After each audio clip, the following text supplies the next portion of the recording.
আমাদের যাওয়ার কথা ছিল নর্থ সিকিম। তো কিছু কিছু ঢ্যাবনা বন্ধুদের জন্য যেতে পারিনি সেখানে, তো কাছাকাছি চলে আসলাম। আমরা এখন যাচ্ছি পুরুলিয়া। এখন কটা বাজে? এখন 5:29 বাজে। আমরা একটু লেট আমার জন্য। তো চলো চলো দেখা হচ্ছে সামনে গিয়ে। বনগাঁ শিয়ালদার মধ্যে সব থেকে দামি ব্রিজ আমাদের গুমা জোড়া ব্রিজ, আর দেখতে খুবই সুন্দর, দেখতেই পাচ্ছ।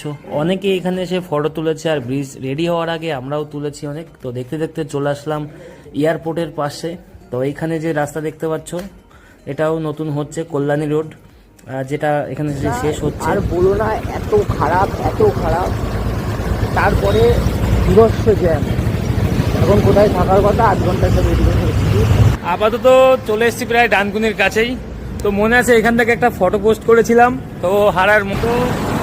এখন একটু অনেকক্ষণ ধরে গাড়ি চালাচ্ছি। তো তো আমাদের ডেস্টিনেশন পুরুলিয়া। তো এখন ফুল ফ্রেশ। তো এখন আবার চলো সামনের দিকে দেখা হচ্ছে। আমরা এখন রেডি, এরা ভিতরে দেখা হচ্ছে সামনে দিকে।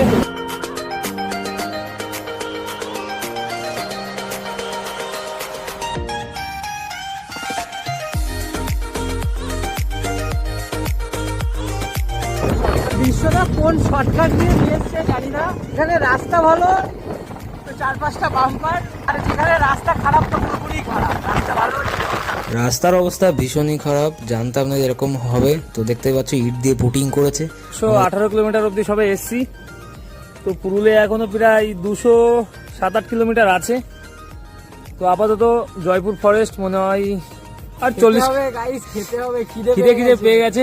ছেলেটা এখনো খাবার দাবার খাওয়ালো না, খিদে পেয়ে গেছে। খাবো একটু পরে খাবো। তো চলো দেখা হচ্ছে একটু পরে গিয়ে। টাটা।